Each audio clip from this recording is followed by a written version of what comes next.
Bienvenidos a Podcast con Ingenio, el laboratorio sonoro de liderazgo regenerativo, innovación biocultural y tecnología con propósito. Si es tu primera vez aquí, qué gusto tenerte. Este es un espacio para líderes profesionales y visionarios que quieren construir un futuro con propósito, desde la innovación, la educación y la ingeniería. No nos atrevemos a muchas cosas porque son difíciles, pero son difíciles porque no nos atrevemos. Séneca. Bienvenidos al Foro de Ingeniería, Emprendimiento y el Paradigma de la Educación 5.0.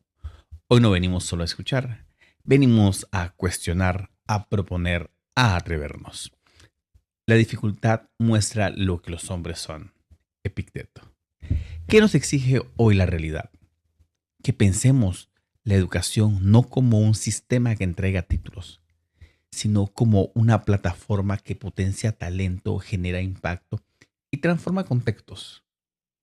En Centroamérica, el 12% de los jóvenes considera que su formación los prepara para emprender con herramientas digitales avanzadas. Mientras tanto, la inteligencia artificial ya rediseña industrias enteras y define lo que significa aprender, enseñar, liderar. La educación es el mejor remedio para los males del alma. Platón. Hoy exploraremos dos temas que son más que tendencia, como la educación 5.0 y la inteligencia artificial pueden ser aliadas, no amenazas. Cómo construir un ecosistema de emprendimiento científico y tecnológico desde nuestras universidades, nuestras aulas y nuestras ideas. Nos acompañan referentes cuya trayectoria une ciencia, tecnología y propósito. La doctora Dalia Holanda Chávez y el doctor Rolando Gittens, con quienes dialogaremos sobre ejes fundamentales, educación 5.0, cómo la IA está transformando la forma como aprendemos, enseñamos y creamos conocimiento, y ecosistemas de emprendimiento científico y tecnológico, el caso de Espavé Technology como ejemplo regional de articulación ciencia, universidad y mercado.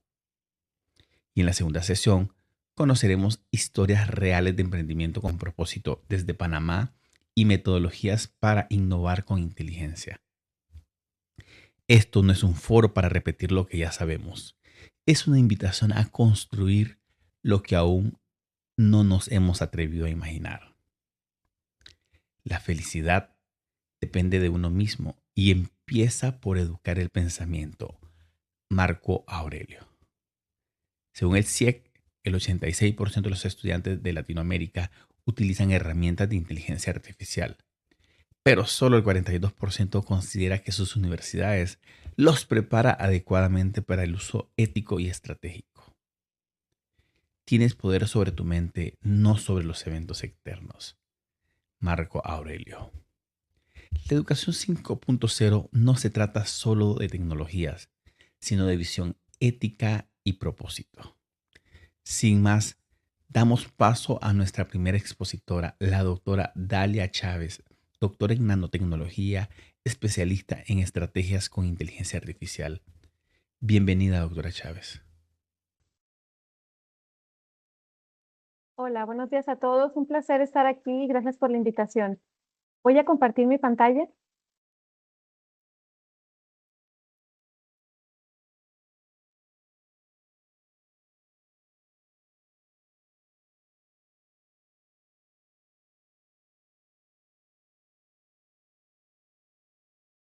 Ah, pongo el modo presentación.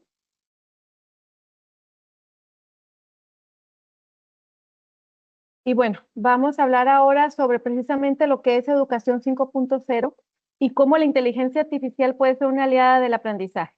Porque de repente escuchamos muchos comentarios, muchas opiniones en las cuales dicen, bueno, el ChatGPT está acabando con los estudiantes, no están analizando, solo están haciendo copy-paste. Entonces es ver cómo la inteligencia artificial nos puede ayudar a mejorar esto. Entonces usarla como nuestro aliado.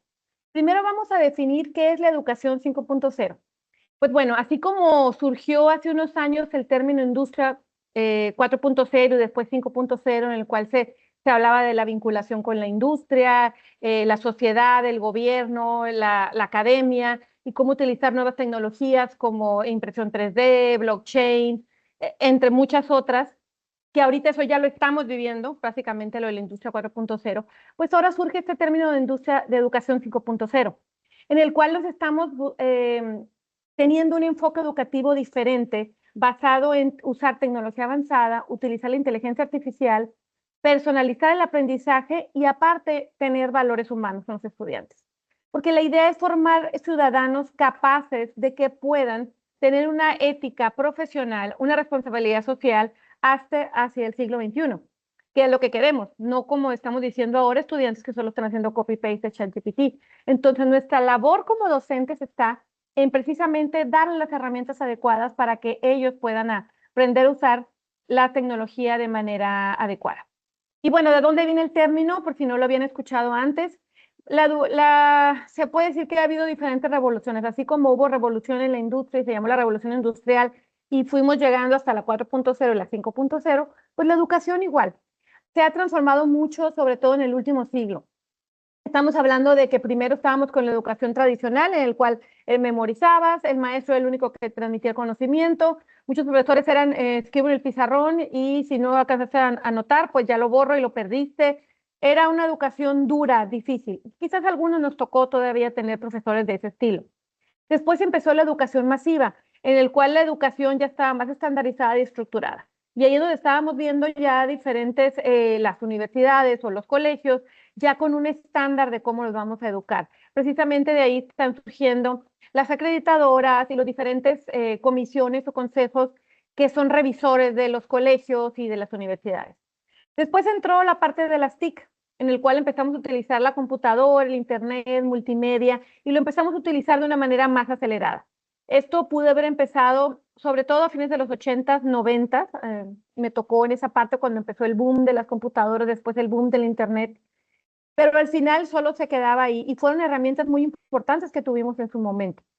Después tuvimos la educación digital, que es la educación en la que estamos actualmente, que es un aprendizaje colaborativo, virtual, está basado en competencias, usamos datos, plataformas, y esto se exacerbó mucho en pandemia, porque ya existían las herramientas, pero no todas las usábamos adecuadamente, usábamos algunas herramientas. Pero bueno, con pandemia no nos quedó otra más que hacerlo virtual y los docentes nos tuvimos que reinventar. La verdad que tuvimos que ver maneras en las que nuestros estudiantes pudieran aprender de la mejor manera. Ya no podía ser, les pongo un pizarrón en una cámara y les escribo, entonces les tuvimos que dar otras herramientas. Y el aprendizaje colaborativo también era, bueno, compartir información, hacemos tareas en conjunto en el Drive, porque no nos podemos juntar en casa, nos compartimos y hacemos video y hubo muchísimas plataformas en las que los estudiantes pudieron colaborar. Y nos venimos al término 5.0 en el cual estamos teniendo el impacto humano y digital, que no solamente tenemos todo lo anterior de tecnología y digital, sino el humanismo, que precisamente en que tengamos una educación más personalizada, que pensemos en el bienestar del estudiante, que le fomentemos el pensamiento crítico y que tenga un propósito social, que no solamente es aprenderme las cosas, sino que lo que yo haga lo pueda aplicar en la sociedad. Y también esta educación está muy ligada con los Objetivos de Desarrollo Sostenible de la ONU. Entonces, precisamente como yo la educación que estoy impartiendo a mis estudiantes se puede estar relacionando en los ODS. Eso también es importante y es increíble cómo nosotros podemos transformar proyectos o tareas que encargábamos en otro momento y en el cual ahora relacionados con los ODS, esos proyectos, trabajos o investigaciones pueden ser más enriquecedores porque el estudiante está encontrando un objetivo. ¿Qué características se ven en esta nueva tendencia de educación 5.0? Pues bueno, primero personalización del aprendizaje. Quiere decir que muchas veces el contenido lo puedes adaptar de acuerdo al ritmo y al estilo del estudiante. De repente puedes decir, bueno, de repente tengo grupos muy grandes y me es muy difícil personalizar, pero a lo mejor puedes segmentar en un grupo. O puedes, si tienes un grupo pequeño, esto puede ser más fácil, en el cual tú tienes ya una actividad y le puedes pedir a la IA que te ayude a personalizarla de acuerdo al estilo del estudiante. Y esto va de acuerdo al prompt que tú le estás poniendo al IA. Que le puedes decir, mira, de esta actividad necesito que me la personalices con un estudiante que tiene estas características, problemas de aprendizaje, dislexia, cualquier problema que sea, y te va a empezar a dar esa actividad personalizada para el estudiante.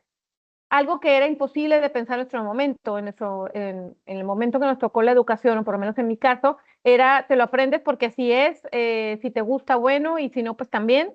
Si copias el pizarrón, que bien, aprendes tus apuntes, sacas un montón de copias y memorizas. Entonces, eso no era lo adecuado. Eh, y ahora también estamos viendo que utilizar la tecnología con un propósito. Estamos viendo que tenemos robots que pueden utilizar los estudiantes que no solo están estudiando robótica o electrónica, sino robots para aprender. Y de hecho ya hay muchas instancias y muchos colegios, algunas asociaciones que ya enseñan aprendizaje con robots a los estudiantes, en el cual uno puede ver cómo el estudiante aprende lo que es la lógica de programación y programan en bloques de una manera mucho más sencilla. Entonces, para cuando ya tengan que hacer una programación más avanzada, ellos ya entienden esa lógica. No que cuando tuvimos que aprender a programar era así se programa, esa es la lógica, apréndela de memoria. Y en cambio ahora los chicos aprenden jugando.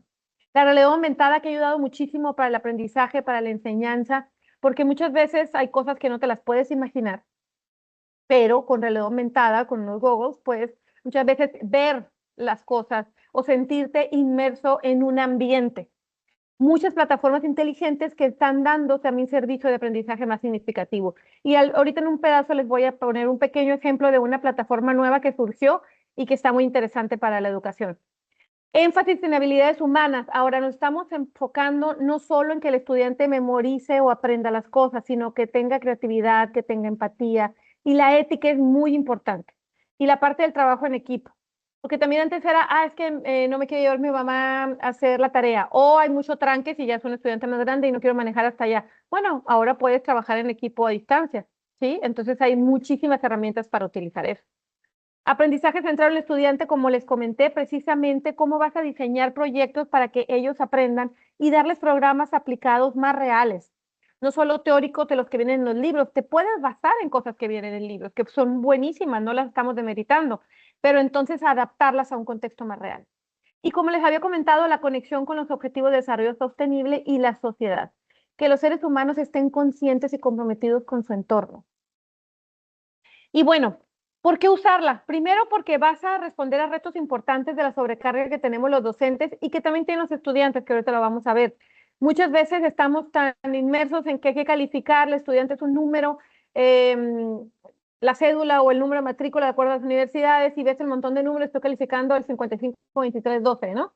Y no sabes que pues es Juanito y que Juanito tiene ciertas necesidades, y muchas veces como que no tienes ni tiempo de pensar en eso, ¿no? Te automatiza tareas repetitivas, todo el tema de sacar notas, de promedios, muchísimas cosas te pueden ayudar. Dices, bueno, ya tengo el Excel, sí, pero también hay herramientas que te pueden ayudar a hacer gráficos y otra clase de cosas que en otro momento en Excel te tomaría más tiempo. Y también, como les dije, personalizar el aprendizaje con estudiantes que veamos que tengan ciertas necesidades. Y bueno, ¿qué puede hacer por nosotros? Pues dijimos, ¿no? Actividades personalizadas, dar retroalimentación instantánea. O sea, muchas veces tenemos muchas cosas que leer. Entonces, a veces simplemente lo que podemos hacer es que la IA nos ayude a hacer un resumen de lo que tenemos que revisar o hacerle preguntas específicas del texto, si es un texto largo, si es que el estudiante hizo eso para enfocarnos en lo que nos interesa, por ejemplo. Detección de dificultades de aprendizaje. También nos puede decir, bueno, tengo un estudiante que el cual necesita hacer este análisis y la IA te puede detectar, este estudiante a lo mejor tiene un problema de análisis en este aspecto, no puede entender ciertos temas por la forma en que lo escribe o lo redacta. Generar evaluaciones automáticas, que eso también ya lo hacemos, hacemos muchos quizzes, podemos hacer automáticos, pero no solo el clásico quiz de responder, sino hay otras formas de evaluación ya muy interesantes que existen con la IA. Resumir contenidos complejos, esto también va en el tema de que a veces es mucho que leer y la IA te puede ayudar a resumir. De hecho, ahora ya el Adobe tiene una IA integrada eh, que también te presenta muy buenos resúmenes acerca con archivos PDF. Y bueno, ahorra de tiempo administrativo, muchísimas tareas que a veces tienes que estar haciendo y sacando, por decir, una evaluación docente y sacando muchos promedios y todo. Bueno, esas cosas te las ahorra bastante, que ya te lo puede procesar. Y por los estudiantes, bueno, los estudiantes pueden tener tutores virtuales. Y esto ya pasa por el hecho de que los estudiantes actuales ahora no entiendo algo y bueno, busco en YouTube un tutorial, ¿no? O tengo para idiomas, o sea, tengo muchísimas plataformas que me ayudan. Para la escritura y redacción, yo puedo tener Grammarly insertado en mi Word y ya me hace las correcciones y me dice cosas de redacción. El ChatGPT también te ayuda a temas de redacción y tú le puedes poner, redacta esto en un término coloquial, redáctame en un término formal, en un término semiformal. Tú le puedes poner diferentes maneras. Y si dices, no sé ni qué ponerle, pregúntale a ChatGPT, a ver, ¿qué estilo de redacción estás manejando? ¿O qué estilo de redacción me recomiendas para esto? Y te lo recomienda. El término está en preguntarle porque la información está ahí. Y no solo ChatGPT, tenemos para la parte académica otra que es Perplexity, que también es muy buena para análisis de papers y documentos ya más avanzados. También tenemos la parte de generar mapas mentales, imágenes y resúmenes. Muchas veces tienes un texto y lo quieres poner en imagen y te toma mucho tiempo y ahora hay unas herramientas muy interesantes en las que tú pones tu texto y te genera imágenes muy buenas que hasta para ti te sirven muchísimo para entender mejor las cosas. Muchas veces es demasiado el texto y la imagen te ayuda a veces a entender si es tu forma de aprender. El aprendizaje adaptativo, pues que se ajustan al contenido y estamos hablando de todas las plataformas de lenguaje, un ejemplo es el Duolingo. Alex es otra plataforma que ayuda mucho para matemáticas. Por ejemplo, a mí me tocó trabajar con Alex antes de que tuviera la IA, en el cual a los estudiantes que entraban a la universidad se le aplicaban ciertas metas, se les hacía un examen diagnóstico de acuerdo a su nivel de matemáticas. Entonces, entran en ingeniería, matemáticas, el primer nivel, pero muchos traían deficiencias.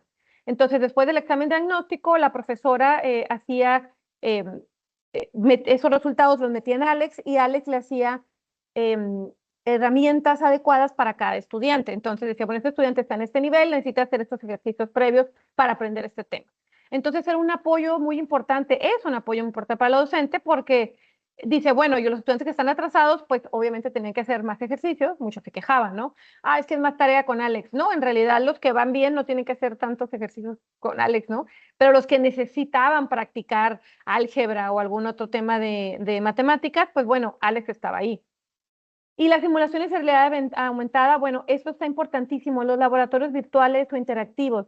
En pandemia esto creció muchísimo con esos laboratorios interactivos o laboratorios virtuales en los cuales dices, bueno, no lo puedo llevar a hacer laboratorio de física o de química, pero existen muchas plataformas en las cuales tú ya puedes utilizar simuladores y el estudiante hace una práctica simulada. Que de hecho las simulaciones han existido desde mucho tiempo antes. En mi caso, yo soy ingeniera mecánica y he partido muchas clases de maestría en diseño mecánico y también en ingeniería mecánica y a los estudiantes les ponía mucho término en simulaciones, por ejemplo, de esfuerzos, de cargas, fallas. Entonces, hay softwares de dibujo y de diseño en los cuales ya te tienen ese tema de simulaciones. Pero ahora hay otras simulaciones, no solo en el área en la que yo me desarrollo, sino muchísimas más, ¿no? Que a lo mejor en su momento antes no existieron. Y bueno, aquí hay algunas herramientas emergentes que han surgido con la IA. Yo estuve probando algunas, por ejemplo, hay una de plataforma de aprendizaje autónomo. La Sana IA y la Conquer AI te crean quizzes, pero, por ejemplo, para registrarte, yo me quise registrar con mi Gmail, pero te piden esos accesos de decir, bueno, déjame accesar todo tu Drive y todo tu correo y tus contactos. Y bueno, ahí dije, bueno, tengo que analizar bien si yo quiero dejarle acceso a estas IAs. Entonces, también hay que tener cuidado en cómo lo dejamos.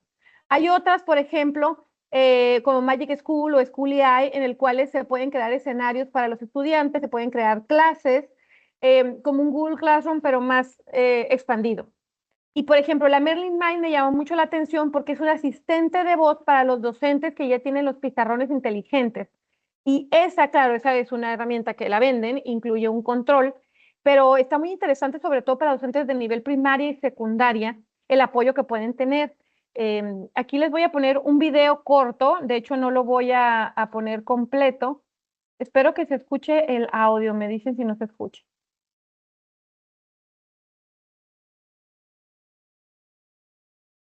Dalia, ¿Se está no, escuchando el audio? no, eso le No. iba a comentar, doctora, para que comparta ¿Dónde? con audio. Tengo que dejar de compartir. Déjame ver aquí. Compartir audio. Compartir sonido. Listo, ya está. Ahí va. Earth for Four Corners Monument. We are now living in an AI world, and teaching and learning will never be the same. Share this with my Google Classroom. But the world-changing promise of AI hasn't yet been delivered to our classrooms. And that's why we built Merlin Origin, the AI assistant for teachers. Merlin Origin is the only AI solution that offers voice control of all of your educational technology that is also safe and secure enough for your classroom. Go to the Pythagorean Theorem tab. Take a screenshot. What is the chemical structure of Buckminster fullerene? Set a timer for 5 minutes. With Merlin, teachers are untethered from their tech and free to focus on what matters most, their students. It's revolutionary, but it doesn't stop there. Merlin also allows teachers to leverage the power of generative AI during active instruction. Why do we call it the Pythagorean theorem? We call it the Pythagorean theorem because it was discovered by the Greek mathematician Pythagoras. In real time, Merlin delivers an answer, and that's not all. We also get images, diagrams, videos that dive deeper into the subject and really bring the lesson to life.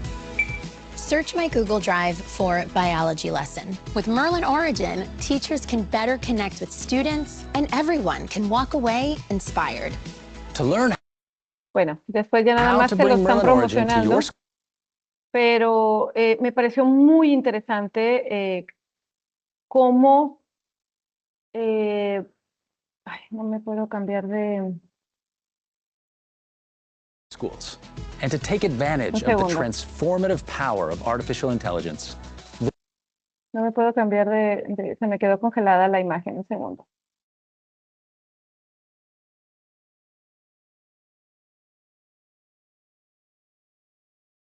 A veces cuando se comparten videos se falla un poco. Voy de nuevo.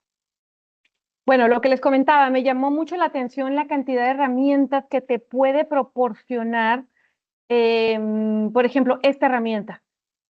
Obviamente, pues te van a vender el control, etcétera. Tienes que estar conectado a un pizarrón inteligente, pero muchas escuelas tienen los pizarrones inteligentes y en el cual este pizarrón inteligente, pues lo usan nada más como para compartir, como el PowerPoint, etcétera, pero a veces no están utilizando todo. Yo cuando lo vi dije, la verdad está interesante porque puedes tener muchísimas partes en tu Google Drive, en tu información precisamente de lo que quieres compartir y de ahí ya va a jalar toda esa información que tú necesitas compartir, ¿no? Que si las gráficas, que si el libro, entonces es una herramienta que la verdad se escucha muy interesante y esto es algo nuevo que salió. Les voy a, por ejemplo, decir de prompts que podemos utilizar para poner en ChatGPT, ¿no? Y algunos que yo he utilizado, la verdad que este último año me he dedicado mucho a utilizar la IA y me puse a estudiar, a hacer unas certificaciones para entender precisamente cómo utilizarla. Y la verdad que siempre hay algo que aprender. Siempre hay algo nuevo, de repente igual no había encontrado esto, no había encontrado este detalle. El tema está en que con la IA siempre hay que estar al día. Pero, por ejemplo, yo le puedo pedir que me dé actividades. Dame 3 actividades para enseñar energía cinética con materiales simples y evaluación formativa para nivel secundaria. Entonces tú le pones el nivel y te lo pone. Y entonces me dio, este fue el ejemplo que me dio ChatGPT, ¿no?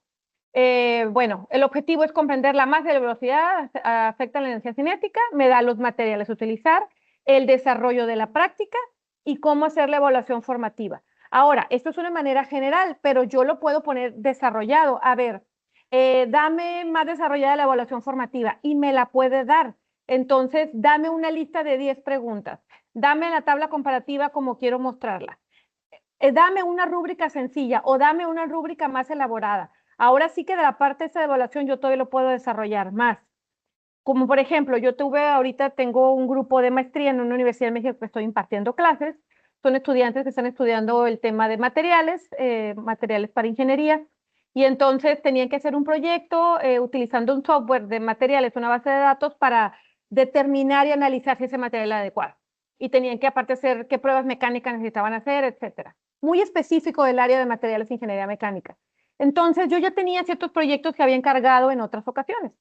Y en esta vez yo le puse a la IA, le dije, ¿sabes qué? Este es el proyecto que yo siempre encargo. Necesito que me dé 5 opciones de proyectos diferentes que pueda aplicar en base a estos parámetros, utilizando este software, estudiantes de maestría de tal edad.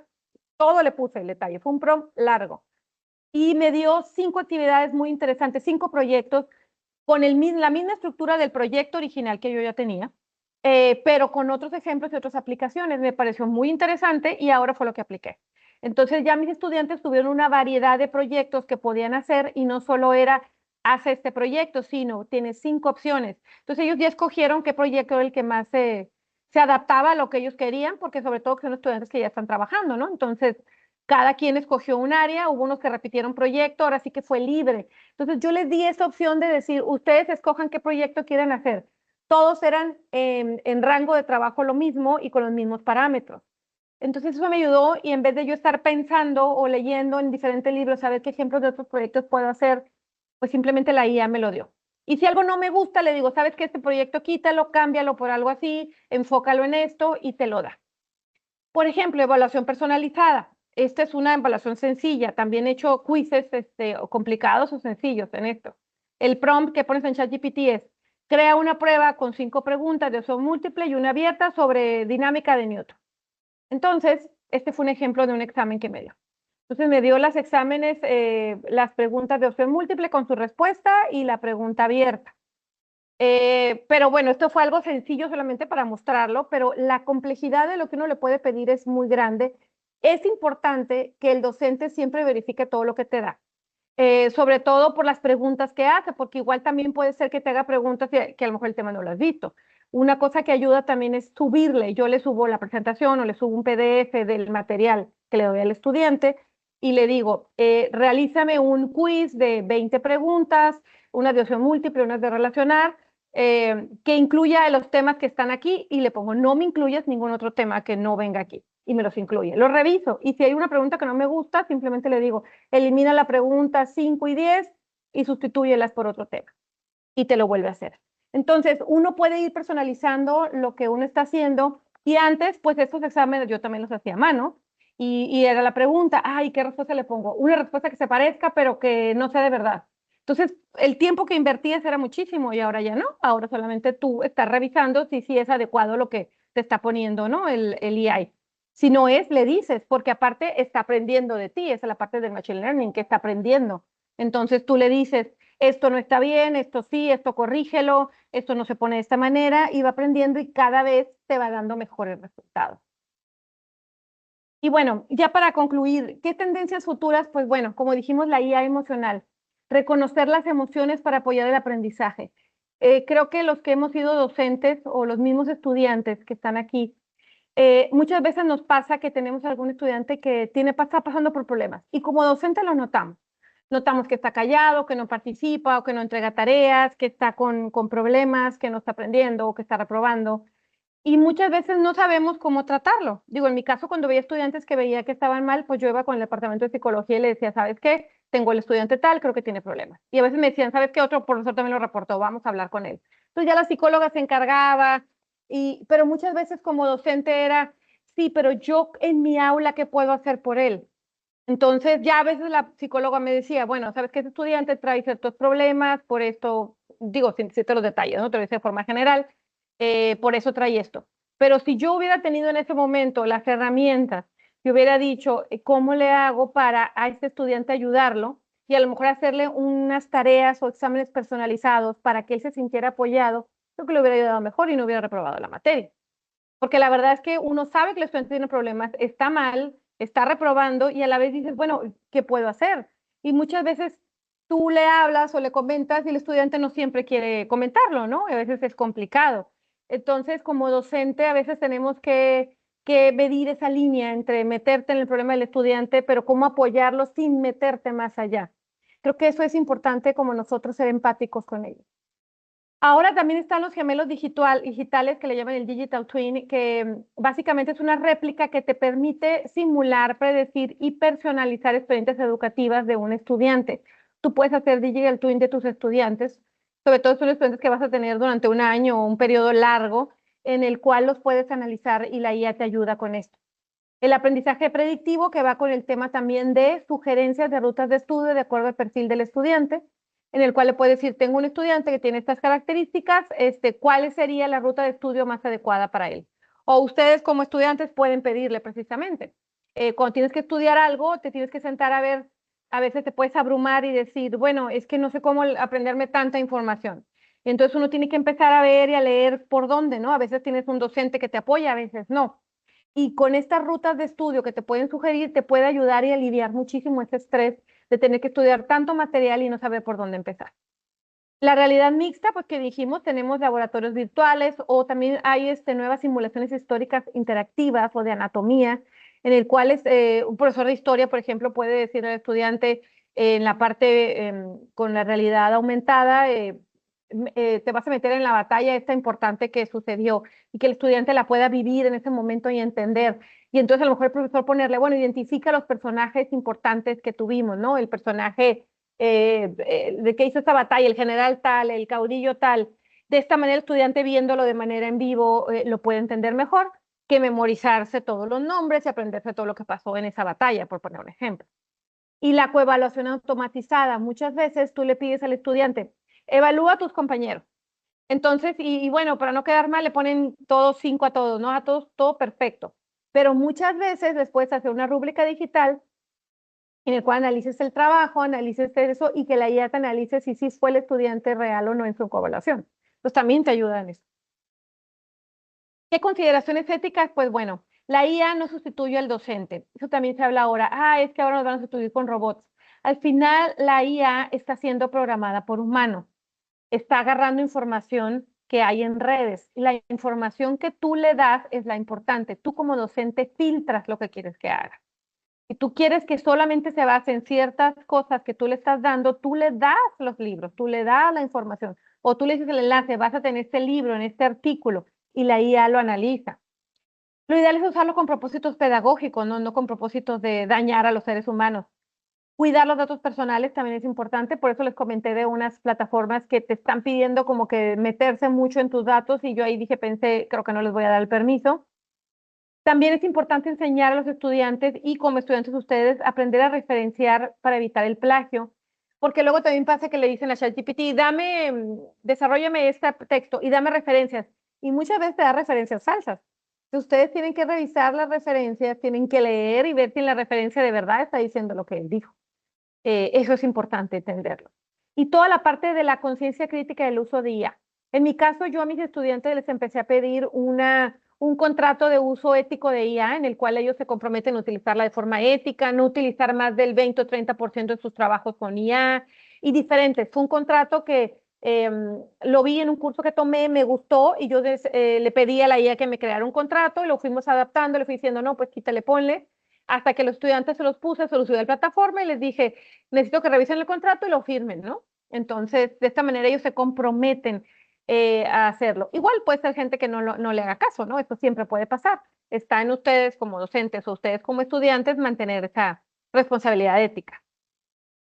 Y bueno, hay muchas preguntas que surgen, ¿no? ¿Cómo evitamos una dependencia excesiva de la IA? Porque una vez que la empezamos a usar nos gusta mucho y a veces queremos hacer todo con ella y no siempre todo es con IA. ¿Cómo aseguramos la autoría del estudiante? Hay ya plataformas que te ayudan a revisar la autoría, que te revisan el plagio, que te revisan también si utilizaron IA, ya existen. Eso como docentes podemos preguntar en las instituciones si cuentan con ellas.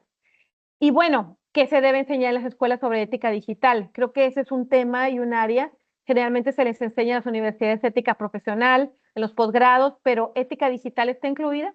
Pues a lo mejor no, a lo mejor hay que incluirla en el pensum de las materias y para empezar a enseñar a los estudiantes cómo aprender a hacerlo. Gracias por su atención. Espero que esta charla les haya sido de utilidad. Qué interesante la intervención de la doctora Chávez. Según el Education Week Research Center, un 25% de docentes de primaria y secundaria en Estados Unidos consideran que el uso de la IA hace más daño que bien en educación. Doctora, ¿cuáles son los principales desafíos que enfrentan los docentes e instituciones al integrar la IA en la enseñanza? Pues precisamente el tema del plagio que mencioné. Los estudiantes muchas veces simplemente pueden agarrar un texto y decirle, hazme un análisis de este libro, ¿no? Que eso pasa. Los pones a leer algo y no lo leen y le dicen a ChatGPT, analízalo. Esas son las partes importantes. Entonces, tú como docente, ¿qué tendrías que hacer para verificar que hayan leído? Pues a lo mejor tienes que hacerles un examen oral, a lo mejor tienes que hacer preguntas abiertas y enfocarte de diferentes formas. A lo mejor no solo encargar cosas escritas, hay maneras o herramientas que uno tiene que hacer. No tengo todas las respuestas, la verdad es que en esto de la IA creo que todos somos nuevos, tenemos poco tiempo entrando en eso, pero depende de nosotros qué tanto nos queremos involucrar. Sí, yo creo que en Latinoamérica ese porcentaje que dices 25 a 30% a lo mejor es más alto porque lo que yo más escucho es que la gente no quiere la IA. Pero yo creo que es una herramienta tan útil que utilizándola bien podemos tener muchos beneficios. Entonces está en nosotros hacer a los estudiantes más críticos con actividades diferenciadas. Excelente, muchas gracias. No hay árbol firme que no haya sido sacudido por el viento. Séneca.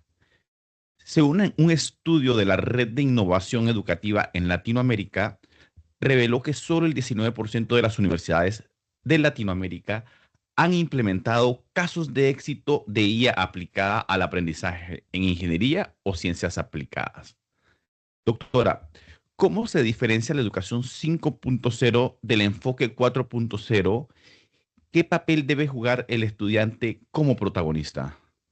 Bueno, aquí el estudiante como protagonista debe también involucrarse con el docente en las actividades. Por eso les digo la parte de que el estudiante y que el docente hablen claramente de la IA y que no sea tratada como un tabú. En muchas universidades o escuelas es tratada como un tabú. No, ni la menciones, no, ni les digas que lo pueden hacer ahí.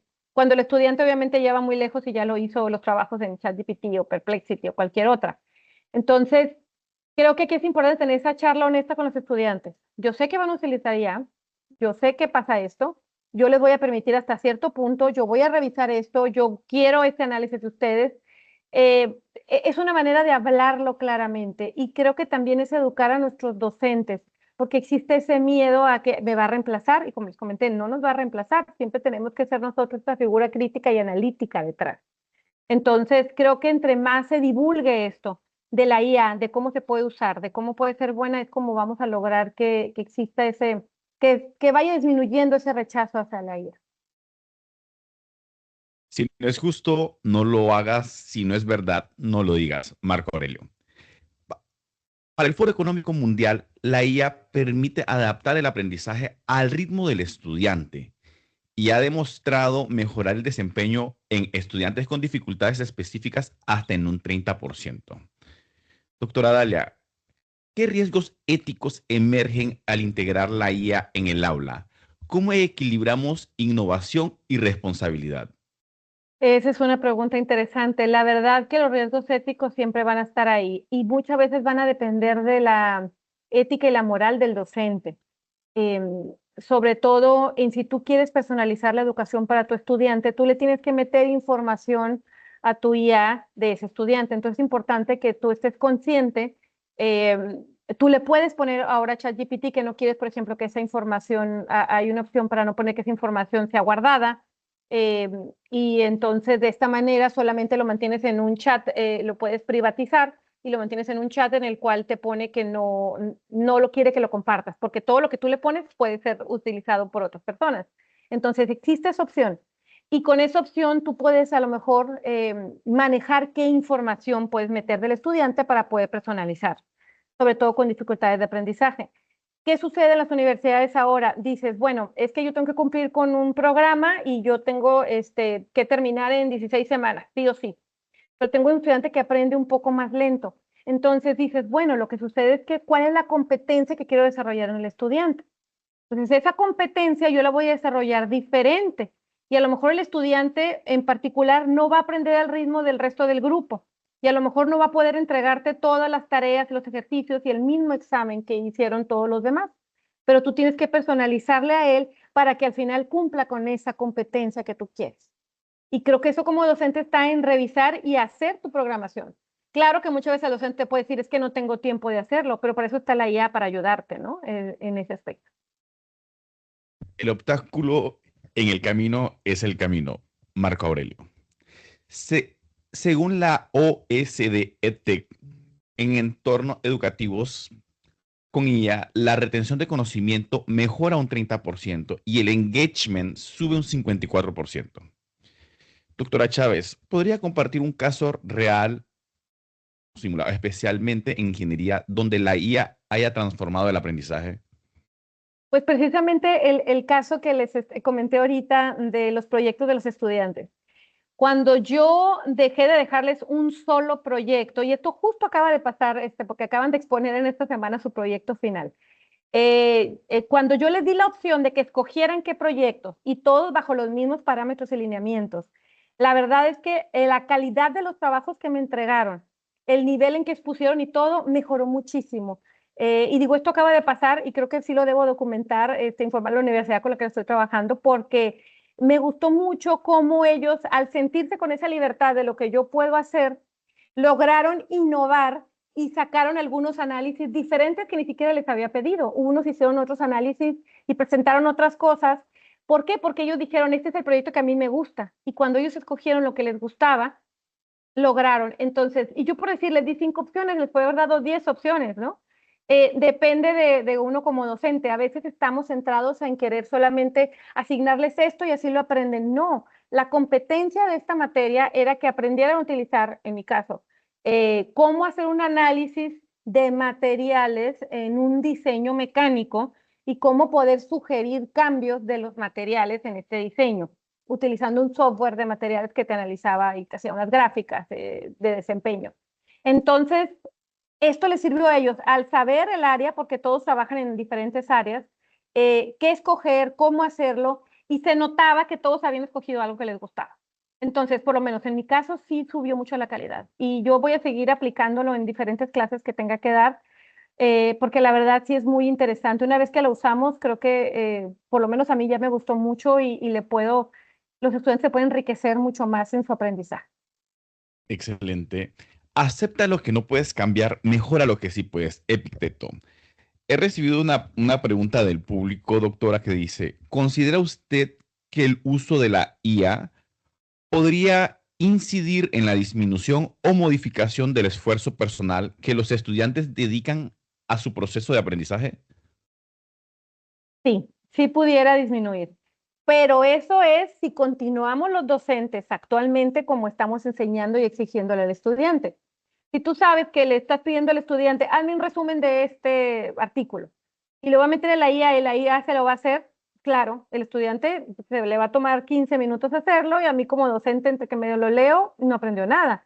Entonces aquí influye en yo como docente, qué tengo que hacer y qué tengo que cambiar para garantizar que el estudiante haga un análisis más crítico de eso que le estoy pidiendo. Entonces, yo de esta manera tengo también que comprometerme a que el estudiante no haga lo mismo que estaba haciendo siempre ahora que lo hace con IA. Entonces, la IA ahí también me puede apoyar en decirle, diséñame una actividad para garantizar que el estudiante haga este trabajo, este análisis o la actividad que tengas que asignar. Y de esta manera tú te estás garantizando que el estudiante no está disminuyendo su trabajo. Y regreso a mi ejemplo anterior. Los estudiantes tuvieron que hacer su trabajo porque yo les asigné un software específico para hacer su análisis. Y ese software no tiene IA, ese software es buscar, es analizar.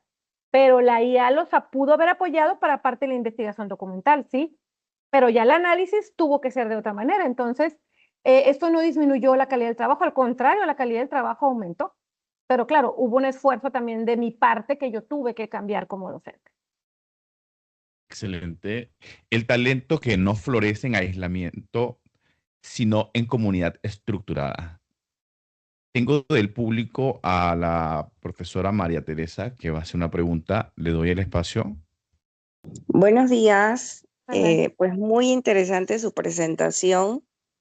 Aquí ya vemos pues un público desde docentes, doctorandos, estudiantes, y a mí me llamó la atención algo que usted mencionó y que nosotros escuchamos pues en reiteradas ocasiones, y es esa frase que utilizan algunos docentes de que van a ser reemplazados por la IA. Entonces, ¿cómo nosotros porque hay diferentes generaciones de docentes, entonces, cómo nosotros podemos cambiar esa mentalidad de aquellos docentes que tienen un poco más de experiencia y hacerles ver de que la IA no vino para reemplazarlo? O sea, la tecnología vino para quedarse y va a seguir avanzando y va a seguir cambiando, y nosotros tenemos que estar en sintonía porque los muchachos ya no es el típico escenario de antes de que era lo que el docente decía y hasta ahí, sino que ahora es esa parte del conocimiento que va y viene, el que va de nosotros y el que viene de los estudiantes. Pero cómo nosotros logramos enamorar a esos docentes de la IA y de las nuevas herramientas pues, que tenemos disponibles para la educación. Sí, es un reto importante cómo enamorarlos. Yo tengo conversaciones con diferentes docentes de eso y unos dicen, no, sí la he usado, pero poquito, y otros no, casi que es del diablo, no la toques. Entonces, creo que aquí cómo enamorar es precisamente capacitando. Por ejemplo, sí, ¿verdad? Muchos dicen es del diablo, no lo toques, es increíble. Bueno, capacitando. Creo que cuando nosotros no conocemos algo, siempre nos da miedo. Pero entonces aquí está en las universidades, en los colegios, vamos haciéndole cursos a los docentes en inteligencia artificial y vamos a dándole las herramientas, así como yo ahorita les enseñé estos ejemplos de prompts sencillos, se pueden hacer cursos más especializados en el cual enfocados a docentes que imparten matemáticas, docentes que imparten materias de ingeniería. Entonces, darles ejemplos muchos más aplicados de cómo utilizar la IA, de cómo utilizar diferentes páginas y enseñarles y que sean talleres prácticos, que ellos tengan su laptop, a ver, mete esto, haz un ejercicio, para que ellos se vayan enamorando y cuando van viendo que les va a ahorrar trabajo a ellos, pero a la vez sus actividades que van a encargar se van a enriquecer, creo que se van a enamorar, por lo menos la mayoría. Entonces, creo que es lo que nos falta en todas las instituciones. Y me incluyo, ¿no? En la misma que yo trabajo, nos falta esa parte. Yo me he metido porque a mí me interesa y he aprendido y me metí a cursos por mi cuenta, pero yo creo que las universidades tienen que subirse a ese carrito de vámonos a la IA, todos nos subimos y vamos a capacitar. Creo que esa es la clave. Excelente. Y según el último informe de trabajos del futuro del Foro Económico Mundial, ahorita del 2025, 170 millones de empleos se crearán gracias a la IA, pero 92 millones desaparecerán por su culpa. Acá vemos lo que la doctora nos instruyó. Realmente coincido directamente con lo que se ha abordado acá y como lo dijo el ingeniero Santiago Wilinski, no es que máquinas van a reemplazar a los humanos, es que humanos con IA reemplazarán a humanos sin IAs. Así que hoy hemos confirmado que la inteligencia artificial no es el futuro, es el presente y que el talento humano necesita sistemas educativos que liberen, no que limiten. Porque recuerden, el conocimiento que no se conecta con acción es un lujo inútil. Gracias, doctora Chávez, por compartir una visión que inspira, cuestiona y moviliza. Este foro nos deja claro que la ingeniería del futuro se escribe con propósito, tecnología y acción ética. Acepta lo que no puedes cambiar, mejora lo que sí puedes, Epicteto. Me acompaña en el panel el doctor Rolando Gittens, doctor en bioingeniería, con quien dialogaremos sobre ecosistemas de emprendimiento científico y tecnológico, el caso de SPAVE Technologies, como ejemplo regional de articulación Universidad Ciencia y Mercado. Bienvenido, doctor Gittens. Muy buenos días. Disculpen la demora en conectarme. Y bueno, aprovecho para comenzar agradeciendo también a los organizadores, profesor Sanjur y a Gibelis por la invitación. Creo que estos espacios son sumamente importantes.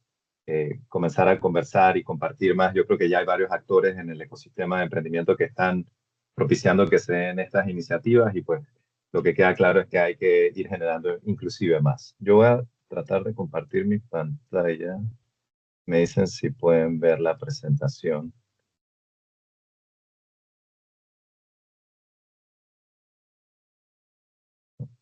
¿Lo pueden ver? Sí se ve, sí se ve. Excelente. Entonces, yo voy a ponerme varios sombreros en esta presentación, pero pensé que era mejor arrancar con mi sombrero de emprendedor para compartirles un poco este caso de SPAVE Technologies como un caso de estudio. Y es un emprendimiento en el área, me alegro mucho que ya pudo presentar Alejandro, que de cierta manera ha tenido la oportunidad de compartir con él en el taller de aceleración que ofrece Ciudad del Saber. y hablarles un poco de la manufactura local. Y creo que esa es un área de emprendimiento muy valiosa, muy interesante, que se está abriendo dentro de nuestro país, sobre todo con estas nuevas estrategias de nearshoring y onshoring que muchos países y muchas empresas están comenzando a contemplar. Eh,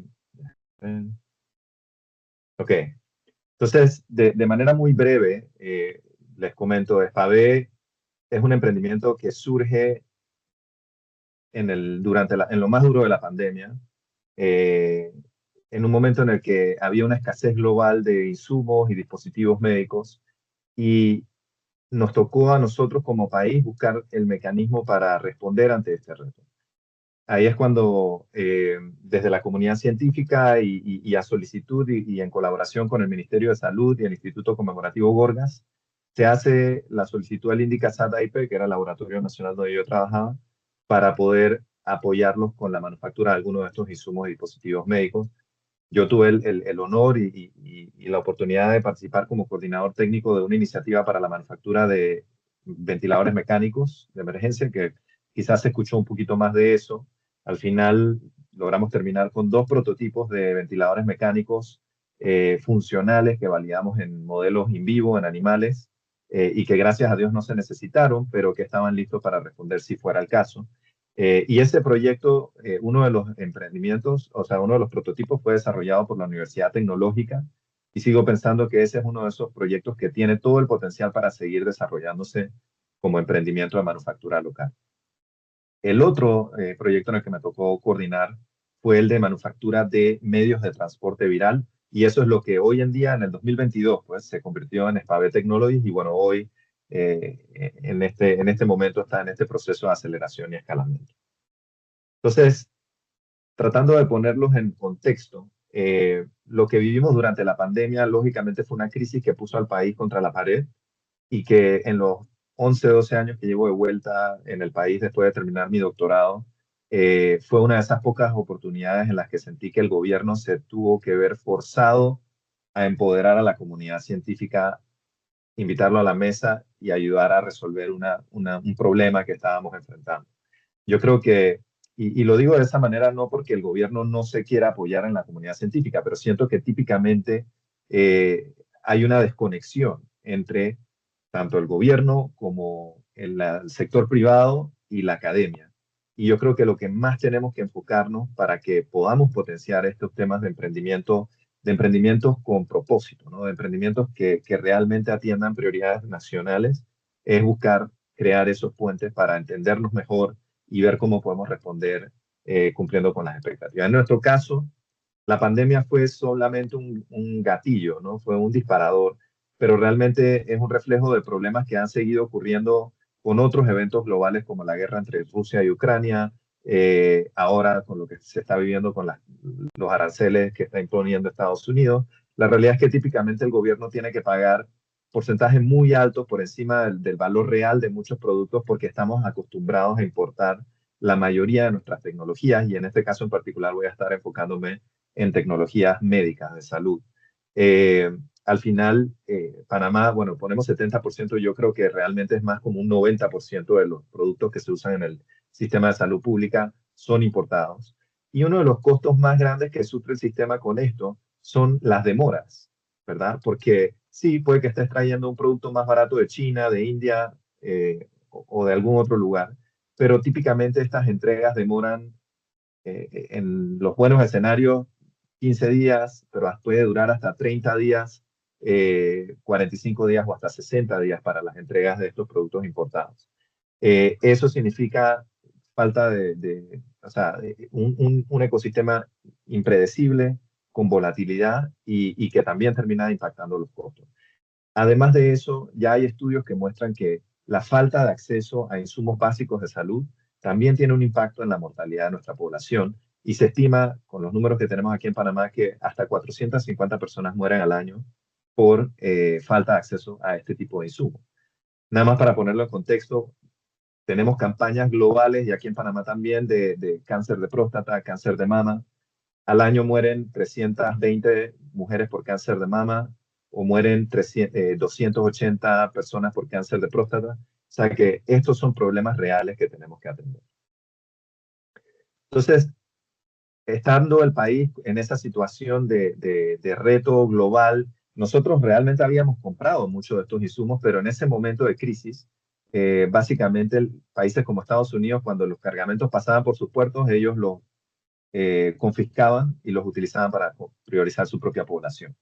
Entonces se vieron cosas que realmente fueron muy inesperadas, pero lo que dejaron claro era que Panamá y muchos de nuestros países de la región centroamericana que estamos acostumbrados a importar nuestras tecnologías, estábamos en una posición de muchísima vulnerabilidad ante este tipo de retos y crisis. Así que lo que hicimos fue convertir nuestros laboratorios en líneas de producción de estos diferentes insumos que se estaban necesitando y logramos entonces poder demostrar y romper muchas barreras mentales que hay contra la producción local o la manufactura local, de que es muy costoso hacer producción local, de que no tenemos el recurso humano capacitado, varias otras como cadenas mentales que hay que ir rompiendo para garantizar de que podamos ir impulsando más de este tipo de emprendimientos que al final son emprendimientos de índole industrial. A pesar de que Panamá es un país reconocido por su parte de servicios, yo creo que hay mucho espacio, sobre todo con las últimas tecnologías que se han estado desarrollando, no solo de inteligencia artificial, pero de automatización y robótica. Yo creo que estamos en un momento muy especial donde se están como que reiniciando algunos temas económicos, tecnológicos, y Panamá está en una posición para poder montarse en ese trencito en este momento. Entonces, ¿cuáles son nuestros productos? Actualmente nosotros nos estamos enfocando en productos que son, como se conocen como commodities. Son productos que se usan todos los días en los laboratorios clínicos y hospitales para el diagnóstico in vitro de enfermedades infecciosas. Entonces, nosotros ya hemos logrado desarrollar 3 plataformas de productos. Son medios de transporte viral para diagnóstico de enfermedades virales infecciosas respiratorias. Tenemos platos de cultivo microbiológico, que es una familia de 8 productos los que manejamos actualmente, pero que realmente son decenas de productos que podemos incluir dentro de esa plataforma. Y también estamos fabricando medios de cultivo celular, que son medios que se utilizan para alimentar células en laboratorios de investigación científica, como Indicasat, donde yo estaba, o ahora en Panamá, y ya por varios años, Panamá se ha posicionado como un destino para el tratamiento con células madre. Por más controversial que sea, es la realidad. Panamá a nivel internacional es reconocido como un destino para este tipo de tratamientos. Entonces ya hay varias clínicas que están ofreciendo este tipo de tratamientos y para quienes pueden necesitar estos insumos. Y así es como se ven estos productos. Estos son productos reales que nosotros estamos ofreciendo actualmente. Entonces, ¿por qué ahora? Como les decía, yo creo que ya hemos pasado varias crisis y cada vez más nos damos cuenta que esto es un problema inherente del sistema de adquisición, tanto de compras públicas como privadas. No es algo particular de la pandemia, no es algo particular de una crisis única, sino que realmente promover la manufactura local ayuda a hacer todos nuestros procesos más eficientes. Además, tenemos un ecosistema científico que está en crecimiento gracias a las inversiones del Estado, muchas de ellas a través de Senaci, que ha seguido creando nuevos laboratorios de investigación científica que tienen necesidades de este tipo de insumos básicos y que al final, con un proceso de manufactura local estratégica o lo que llamamos inteligente, podemos implementar emprendimientos que sean de manufactura, pero no tan costosos como típicamente uno se imaginaría que tiene el costo de una fábrica en el estilo tradicional de hacerlo. Otro tema importante, y conectándolo con algunos de los temas que ya han tocado los expositores que vinieron antes que yo, es que también es sumamente importante entender cuál es esa tesis o ese nicho que uno puede tratar de explotar donde uno realmente pueda aportar valor. Y nosotros hemos identificado dentro del ecosistema de salud pública que estos productos en los que nos estamos enfocando son un nicho particularmente bueno para nosotros arrancar, porque aunque no hay propiedad intelectual de por medio, y yo creo que ese fue uno de los cortocircuitos, de las dificultades que hubo dentro del mismo ecosistema científico de entender por qué este emprendimiento de Spire Technologies era innovador si no había propiedad intelectual de por medio. Pero la realidad es que lo innovador fueron los procesos que tuvimos que establecer y que hemos logrado certificar a nivel de certificaciones ISO internacionales para poder fabricar localmente. Pero el nicho que encontramos es de productos de salud pública que son de corto tiempo de vida. Muchos de estos productos estamos hablando que cuando son fabricados in-house tienen duraciones de vida de menos de 30 días y los que produce la mejor fábrica a nivel internacional puede durar 2, máximo 3 meses. Entonces, como les dije que cuando estamos importando estos productos puede que demoren 3 a 12 semanas, o sea, estamos hablando casi que 3 meses para que lleguen, lógicamente hay un problema logístico que favorece la manufactura local para este tipo de productos. Este es el equipo que hemos logrado armar y lo conecto con lo que estaba hablando el último expositor, Diego. Yo soy científico, yo soy de la parte técnica. Yo fui, de cierta manera, el creador del concepto, ¿no? Comenzamos a fabricar, pudimos establecer el sistema de gestión de calidad de inmediato para poder dormir en las noches de que el producto que se le estaba entregando al MINSA y que se usó a nivel nacional por casi un mes entero dentro de la pandemia, estuviera haciendo el trabajo para yo poder dormir en las noches. Establecimos un sistema de control de calidad muy robusto. Pero yo no era un experto en negocios en ese momento, todavía no lo soy, pero ahora entiendo un poco más. Y lo que tuve que hacer fue buscar colegas que sí tenían esas fortalezas de negocios para poder armar la empresa. Y ahora mismo realmente los cofundadores somos Javier Vialet y yo, y hemos armado un equipo técnico muy valioso que es el que nos permite llevar este concepto a la realidad.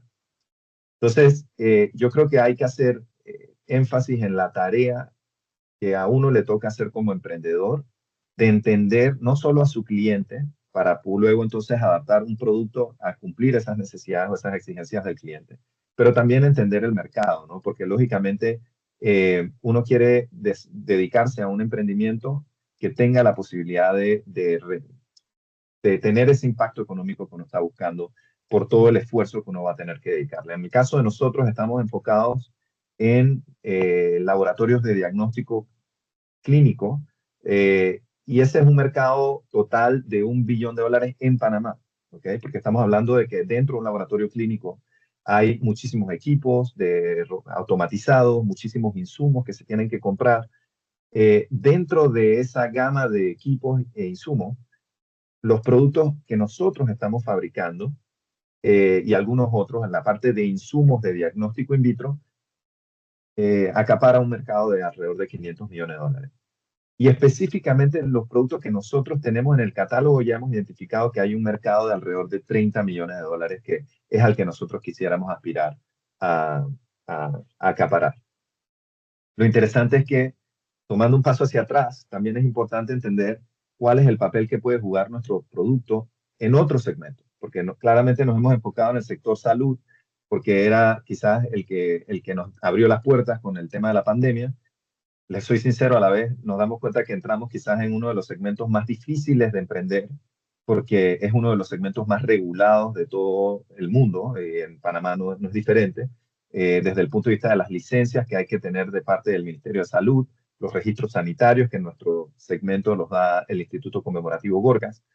Pero la realidad es que hay otros segmentos donde nosotros pudiéramos estar utilizando los mismos productos y que no tendrían tantas regulaciones y que igual son mercados importantes. Uno de ellos, como les decía, es el de los productos que se pueden ofrecer a estos laboratorios de investigación científica, laboratorios de células madres e inclusive en la educación, de poder armar paquetes de experimentación para los cursos de ciencia, de química, bioquímica dentro de las escuelas y las universidades. Entonces, ese es un mercado muy interesante que ya estamos comenzando a explorar. También hay mercados de microbiología, pero no clínica, sino de alimentos y bebidas, agroindustrial y de salud animal, y de control de calidad ambiental y de agua, que ahora mismo es un tema muy relevante con lo que está pasando en el río La Villa y el acceso al agua en la zona de provincias centrales. Entonces, dentro de todos estos segmentos hay empresas importantísimas con las que ya estamos teniendo reuniones, porque un mensaje que espero que se lleven de esta presentación es que la clave es pasar tiempo con los clientes, identificar muy bien qué es lo que ellos necesitan, cómo lo necesitan, adaptar el producto a eso, y una vez haya esa demanda, todo lo demás viene como por avalancha, ¿no? Entonces, eso tiene que ser parte integral de la definición del modelo de negocio. O sea, en nuestro caso, nuestro modelo de negocio está enfocándose en cómo nosotros podemos fabricar un producto que te lo podamos entregar en corto tiempo, que tenga los más altos estándares de calidad y donde podamos garantizar los aspectos que a los clientes les interesan, como la cadena de suministro cumpliendo con las temperaturas adecuadas, que tenga los datos que ellos quieren ver en el dispositivo para poder poner la información de sus pacientes o en las cantidades y volúmenes que ellos necesitan.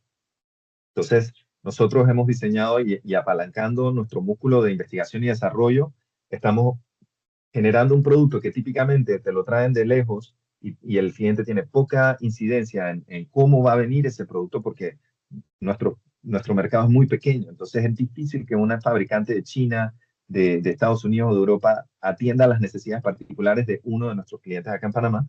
Nosotros estamos vendiendo eso como un valor agregado importante para nuestros clientes. Entonces, como les decía, la clave de nuestro proceso, de nuestro negocio es el proceso, que está certificado bajo la norma ISO 13485, que es específica para la manufactura local de dispositivos médicos. Y hemos identificado que con los tiempos de entrega que ya estamos ofreciendo a nuestros clientes, ya hemos visto un cambio de comportamiento que es quizás una de las mejores señales que nos dice a nosotros que estamos consolidando y como fidelizando a ese cliente que estamos consiguiendo. Y eso se ve claramente en nuestros tiempos de entrega, donde los distribuidores clásicos pues están, como les decía, entregando en 30, 45 días, cuando nosotros podemos entregar en menos de una semana. Entonces, parte de ese modelo de negocio, la tarea que cada uno tiene que hacer cuando va a arrancar su emprendimiento es entender cómo es el comportamiento de ese cliente, cuánto nos está costando acercar a ese cliente y finalmente hacer la primera venta, y cómo esa relación con el cliente se va a convertir en otras ventas y en venta de otros productos. Nosotros por lo menos hemos podido identificar que en nuestro modelo de negocio es importante llevarle muestras a los pacientes, a los clientes. Estos clientes tienen que hacer sus propias validaciones internas porque hay un gran problema de desconfianza. Han habido quizás otros laboratorios que han tratado de hacer esto, pero no logran llegar a los niveles de calidad que ellos esperan. A la vez también es un periodo en el que el cliente nos puede dar retroalimentación sobre los detalles que ellos quisieran ajustar de nuestro producto.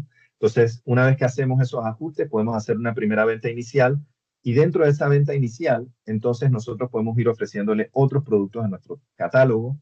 Así que hay dos maneras de crecer en nuestro modelo de negocio. Aumentando el número de clientes total de una lista de 340 laboratorios clínicos aprobados o certificados por el GORGAS en el país. Y a la vez, esos mismos clientes podemos aumentar nuestras ventas ofreciéndoles nuevos productos ya de los que tengamos en nuestro catálogo o productos que ellos estén necesitando y que nosotros podamos meter dentro de nuestra línea de investigación y desarrollo para fabricarlos localmente.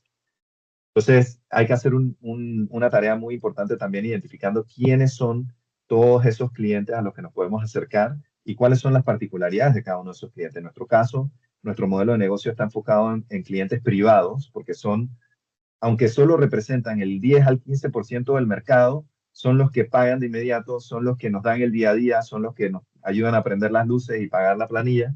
Pero lógicamente hay otros clientes más grandes a los que hay que atender de una manera diferente y hay que tener otras capacidades también para poder lograr cerrar esos tratos. Lógicamente hay que hacer un ejercicio también de estudiar muy bien los números de las proyecciones que son importantes para entender, por supuesto, si hay valor en el emprendimiento que uno está creando y a lo que uno le está dedicando tanto tiempo, pero quizás hasta más importante es entender cuáles son los costos operativos, costos fijos, costos indirectos. Todo eso hay que tener un detalle minucioso para garantizar que uno pueda entender esos primeros 3, 4, en nuestro caso casi 5 años de cruzar el Valle de la Muerte y poder comenzar a llegar a ese punto donde ya vamos a comenzar a ser profitable, ¿no? Donde van a haber ganancias. Tenemos que minimizar esos costos al máximo y ahí es donde yo creo que el ecosistema de emprendimiento puede jugar un papel importantísimo si queremos ver más emprendimientos panameños en fase de escalamiento. Tenemos que buscar cómo los actores, Ciudad del Saber, las universidades en general, el ITSE y el CSIC, con los que les voy a contar ahora que estamos haciendo también con el tema de la articulación del ecosistema, cómo podemos ofrecer espacios, asesoramiento, infraestructura, lo que necesiten estos emprendimientos para que no se nos caigan al segundo o al tercer año, porque típicamente es al cuarto, al quinto o al sexto año que realmente los emprendimientos logran despegar. Y bueno, nada más, muy brevemente, no tenemos que entrar en los números para que entiendan el nivel de detalle que hay que entender su negocio de cada uno de sus productos, sea en cada tipo de cliente que vayan a ofrecerle, es necesario tener ese tipo de conocimiento. Entonces, voy a dejarlo hasta aquí en la parte de SPAVE y el emprendimiento, y para que espero que hayan podido ver un poco el recorrido que hemos hecho. Nosotros ahora mismo estamos en un proceso de levantamiento de capital, donde esperamos levantar alrededor de $1 millón para poder crear nuestra propia planta de manufactura y a la vez poder entonces comenzar a entrar con algunos otros nuevos productos un poco más con propiedad intelectual nuestra.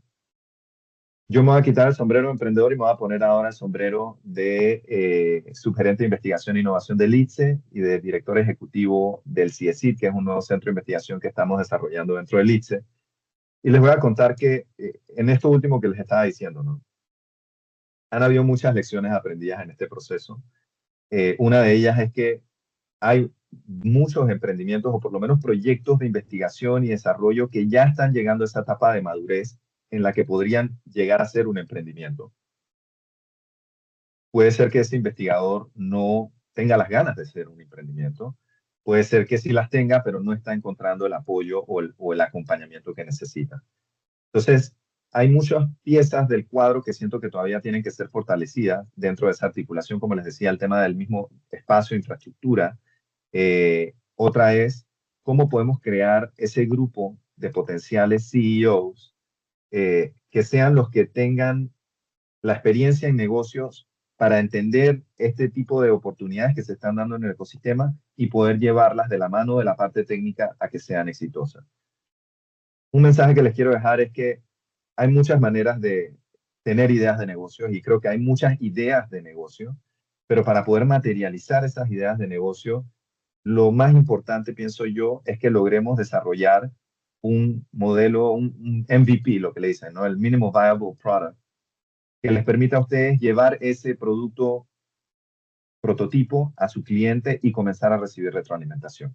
Esa es la clave de que esas ideas de negocio vayan de la mano de la parte técnica o de los especialistas técnicos que los puedan ayudar a crear eso de la manera más barata posible, de la manera más accesible posible y que comiencen a generar información. Lógicamente, dentro de la gama de temas donde uno puede emprender, yo no sé si es por ser ingeniero o simplemente porque es lo que veo hacia adelante, creo que tenemos que atender las prioridades que tiene nuestro país, que no son pocas. Hubo una imagen que salió durante la pandemia que a mí me gustó mucho, que es esta, que habla de todos estábamos enfocados en COVID, pero realmente habían varios otros problemas serios que estaban viniendo en camino, como la recesión, que Panamá todavía no logra salir realmente de eso, cambio climático, el colapso de la biodiversidad. Yo creo que a nosotros nos toca como panameños comenzar a desarrollar nuestras propias agendas de retos, ¿verdad? De investigación, innovación y emprendimiento que serían importantes atender con urgencia. Lógicamente tenemos un gran problema de corrupción, pero en la educación hay muchísimos temas que tienen que ser atendidos y que podrían ser atendidos desde el emprendimiento. El colapso de el tema de la caja de seguro social, no solo desde el punto de vista de las pensiones y las jubilaciones, pero también desde el mismo tratamiento y los servicios. Yo creo que ahí es donde SPAVE está tratando de aportar un poquito. Y otros problemas como el crisis del agua, que ahí también hay muchísimo espacio donde se puede innovar desde el agro, desde la parte rural, desde la parte urbana. Y todos esos son problemas donde si ponemos a esos estudiantes que ya están en la tecnológica, en el ITSE, en todas nuestras universidades, inclusive desde las escuelas, con ese espíritu emprendedor y los ponemos a pensar específicamente en estos problemas, estoy seguro que vamos a salir con ideas buenísimas. Nosotros desde el ITSE y desde el CIECIT ya estamos impulsando una nueva incubadora aceleradora que estamos llamando InnovaHub Panamá. Ya tenemos una estrategia de parque científico-tecnológico que va a estar atendiendo, por un lado, a emprendedores de la comunidad ITSE, con espacios que ya les estamos ofreciendo desde el cuatrimestre pasado dentro de nuestro campus para que esos estudiantes que típicamente están llegando con ideas de emprendimiento, muchas de ellas por subsistencia, ¿no? Para pagarse su almuerzo o su pasaje, pero lo que estamos haciendo es aprovechando ese espíritu emprendedor, dándoles el espacio, dándoles el asesoramiento técnico y financiero de dónde buscar capital semilla, de cómo organizar sus finanzas y que tengan esa primera experiencia utilizando la comunidad ITSE como un primer mercado de estudio. Y luego, cuando terminan ese cuatrimestre de aprendizaje, entonces buscamos, y ahora mismo estamos en ese proceso de buscar la creación de un primer fondo que nos permita a nosotros inyectarles capital para que los modelos de negocio que funcionaron puedan seguir emprendiendo. Dentro de esa estrategia de parque científico tecnológico, el segundo pilar en el que nos queremos enfocar es en facilitar el acceso de estos emprendimientos en fase de escalamiento que sean idealmente científicos o tecnológicos, donde podamos ofrecerles espacio y ese asesoramiento por periodos de gracia de 12 a 18 meses y que luego entonces podamos conversar sobre un potencial pago de alquiler o un porcentaje de regalías en vez de acciones, porque se complica la cosa, sería de regalías por contrato. Y un tercer pilar que sería atraer empresas ya establecidas a este distrito de innovación que estamos tratando de desarrollar. Entonces yo creo que al final tenemos que buscar la manera de colaborar en estos esfuerzos, de conectarnos, de tener reuniones mensuales en temas de emprendimiento donde todos los actores y todas las personas interesadas en estos temas podamos conocernos, hablar y vernos. Porque yo creo que lo que viene en los próximos años va a ser sumamente emocionante. Yo veo un cambio y siento que nos toca a todos buscar la manera de involucrarnos en estos temas de emprendimiento científicos y tecnológicos. Así que gracias nuevamente por la oportunidad y lo dejo hasta aquí. Excelente presentación, doctor. No expliques tu filosofía, encarna tu filosofía, epíteto. Doctor Gittens, ¿qué condiciones estructurales han permitido el éxito de un ecosistema como Spave Technologies? Mira, excelente pregunta. Excelente pregunta. Yo creo que, como pasa muchas veces, ¿no? Estuvimos en el lugar correcto, en el momento correcto, y va a ser difícil replicar. Si no hacemos cambios estructurales, replicar este tipo de iniciativas que surgieron como Spave. Y lo digo porque la principal razón por la que lo pudimos hacer es que como tocó la pandemia,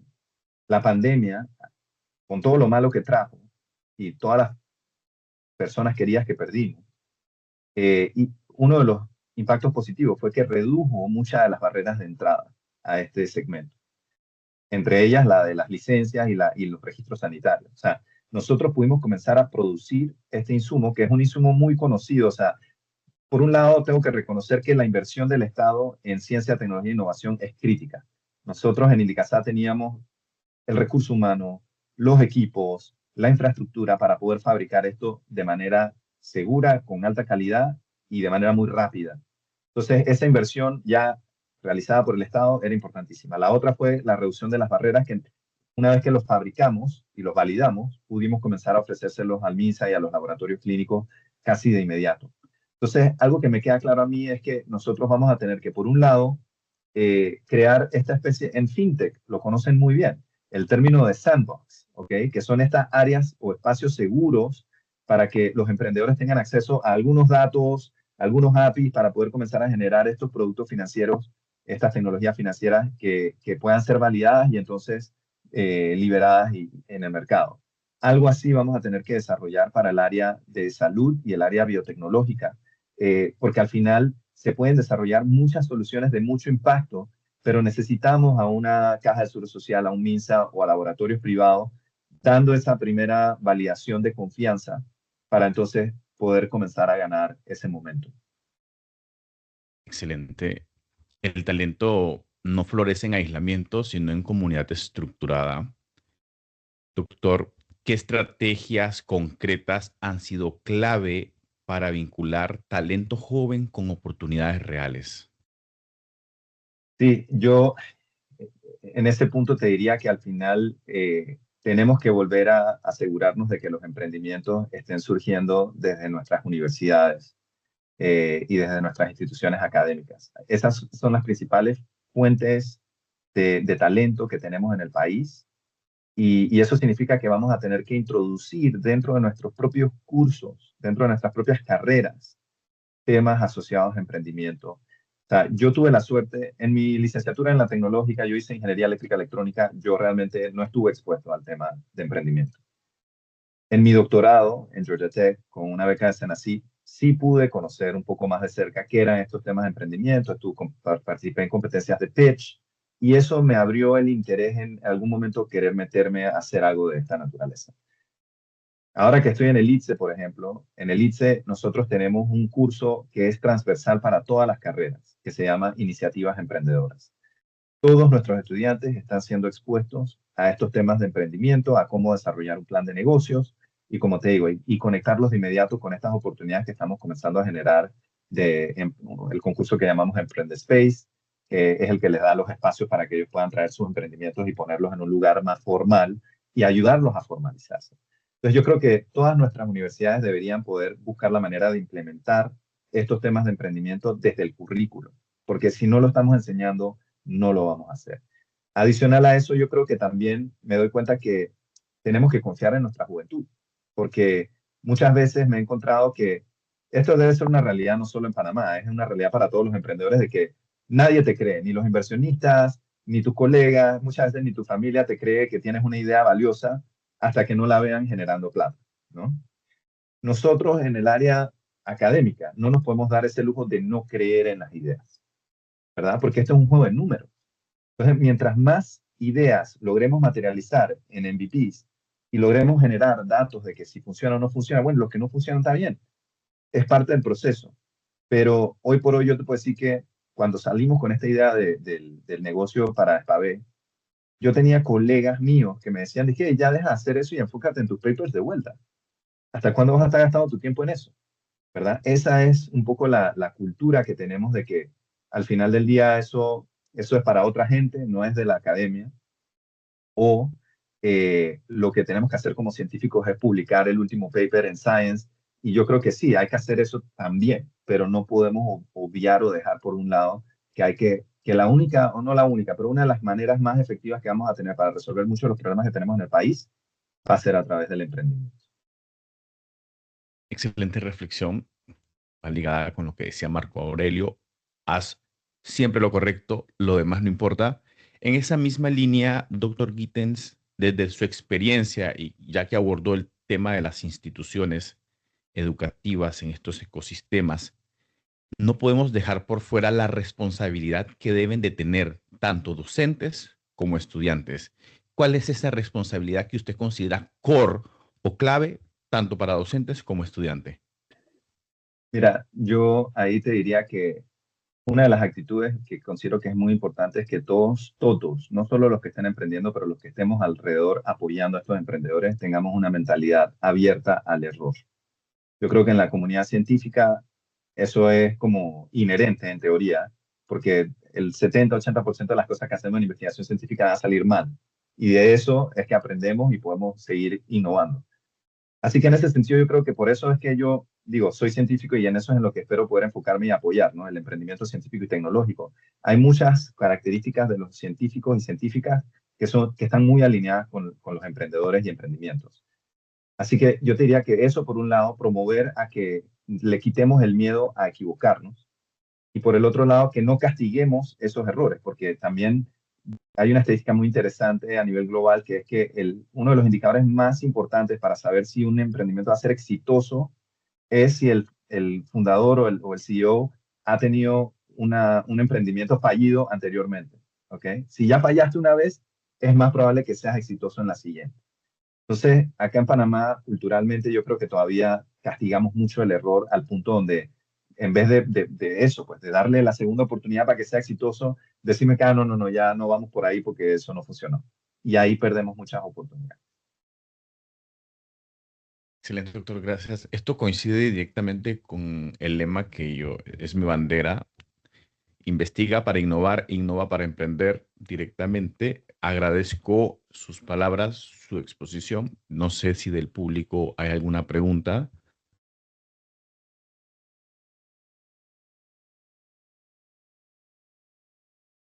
Bien. Más que Doctor, una pregunta, excelente. Adelante, Teresa. más que una pregunta, doctor Gittens, pues agradecerle por tomarse un espacio para este público, igual al resto de los expositores. Creo que nos han brindado diferentes perspectivas de lo que es emprender y de las distintas herramientas que tenemos. Pues yo desde docente de estudiantes de pregrado, y que algunos de hecho están aquí en esta sala, qué bueno que ellos tengan pues otra apertura a otro conocimiento.